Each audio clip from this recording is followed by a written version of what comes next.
युद्ध का मैदान ही वो जगह है जहाँ से दुनिया की सबसे हैरान कर देने वाली कहानियों ने जन्म लिया है।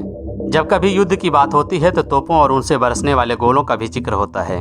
राजस्थान, जिसे हम वीरों की जन्मभूमि कहते हैं, वहाँ एक ऐसे युद्ध की गाथा सुनाई जाती है जब तोपों से लोहे की नहीं बल्कि चांदी के गोले बरसाए गए थे। पूरी दुनिया में शायद यह इकलौता युद्ध है जिसमें चांदी के गोले दागे गए थे। आइए जानते हैं कि ऐसा क्या हुआ कि चुरु के राजा को बीकानेर की फौज पर चांदी के गोले दागने पड़े। यह घटना है सन 1814 की, जब बीकानेर के महाराजा सूरत सिंह ने चुरु के राजा शिव सिंह पर आक्रमण कर दिया। बीकानेर का यह आक्रमण चुरु पर तीसरा और सबसे बड़ा हमला था। इससे पहले भी बीकानेर 2 बार आक्रमण कर चुका था, पर चुरु के किले की अभेद्य सुरक्षा के कारण बीकानेर को दोनों ही बार मुंह की खानी पड़ी। पर इस बार का नज़ारा कुछ और था। इस बार बीकानेर के राजा सूरत सिंह को अंग्रेजी फौज का भी समर्थन प्राप्त था।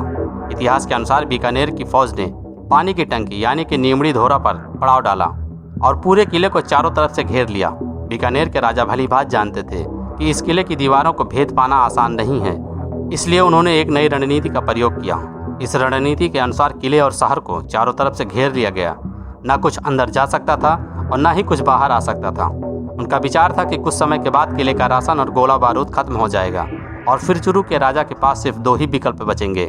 पहला, या तो वह आत्मसमर्पण कर दे, और दूसरा, भूखी और बिना गोला बारूद वाली फौज के साथ किले से बाहर निकलकर बीकानेर की शक्तिशाली फौज का सामना करे। दोनों ही परिस्थितियों में बीकानेर की जीत होनी तय थी। बीकानेर ने जो सोचा था वही हुआ। 3 महीने के लंबे घेराव के कारण चुरु की परिस्थितियां बिगड़ने लगीं।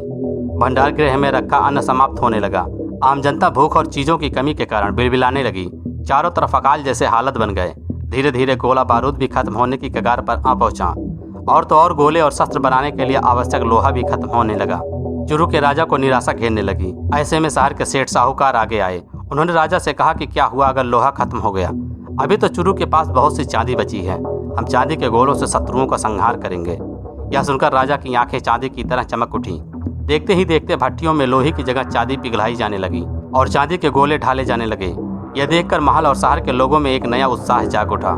लोग अपने अपने घरों से चांदी के जेवर लेकर महल की ओर निकल पड़े। महल के कोषागार चांदी से पट गए। अब युद्ध में लोहे का जवाब चांदी से दिया जाने वाला था।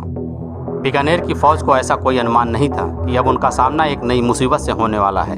युद्ध के जानकार बताते हैं कि लोहे की अपेक्षा चांदी के गोले ज्यादा घातक होते हैं। इसकी चपेट में आने पर इंसान का बच पाना लगभग नामुमकिन होता है। केवल महंगे होने के कारण ही इनका प्रयोग युद्ध में नहीं किया जाता। चुरु की तोपों ने बीकानेर की फौज पर चांदी के गोले बरसाने शुरू कर दिए। इन गोलों की भयावहता देखकर बीकानेर की फौज में हाहाकार मच गया। बीकानेर के राजा चुरु की इस अनोखी चाल से घबरा गए। उन्हें लगा कि पता नहीं चांदी के बाद अब चुरु कौन से नए अस्त्र का प्रयोग करेगा। यह सोचकर बीकानेर ने फौज को तुरंत पीछे हटने का आदेश दे दिया। लेकिन कुछ ही समय बाद एक भाट की गद्दारी ने चुरु को मौत के मुंह में ढकेल दिया। दरअसल राजस्थान में उस समय भाटों का बोलबाला था। भाट उन कवियों को कहते थे जो राजाओं का सौर्यगान करते थे और युद्ध की गाथाओं को अपनी कविताओं के माध्यम से जन जन तक पहुंचाते थे। उस समय चुरु का एक भाट राजा से ईर्ष्या करता था। उसने एक दोहे के माध्यम से बीकानेर के महाराजा को सूचित कर दिया कि वास्तव में चांदी के गोलों का प्रयोग कोई युद्ध नीति नहीं है, बल्कि इसका कारण राज्य में लोहे की कमी है। ये जानकर बीकानेर के महाराजा सूरत सिंह जोश से भर गए और उन्होंने फिर से चुरु पर आक्रमण कर दिया। इस बार चुरु की किस्मत इतनी अच्छी नहीं थी। भूख और गोला बारूद की कमी से जूझती चुरु की फौज का सामना बीकानेर की शक्तिशाली फौज से हुआ। इस लड़ाई में चुरु के राजा शिवजी सिंह वीरगति को प्राप्त हुए। चुरु की हार हुई और बीकानेर ने चुरु पर कब्जा कर लिया। बीकानेर का महाराजा ने इस घटना को इतिहास में लिखने से इतिहासकारों को रोक दिया था।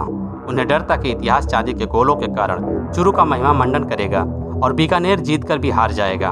हालांकि इतिहास में इस युद्ध में हुए चांदी के गोलों के प्रयोग का स्पष्ट प्रमाण नहीं मिलता, पर बाद में इतिहासकारों ने शोध के माध्यम से इस घटना की पुष्टि की। राजस्थान की प्रतियोगी परीक्षा और राजस्थान पीसीएस में इससे संबंधित सवाल भी पूछा जा चुका है।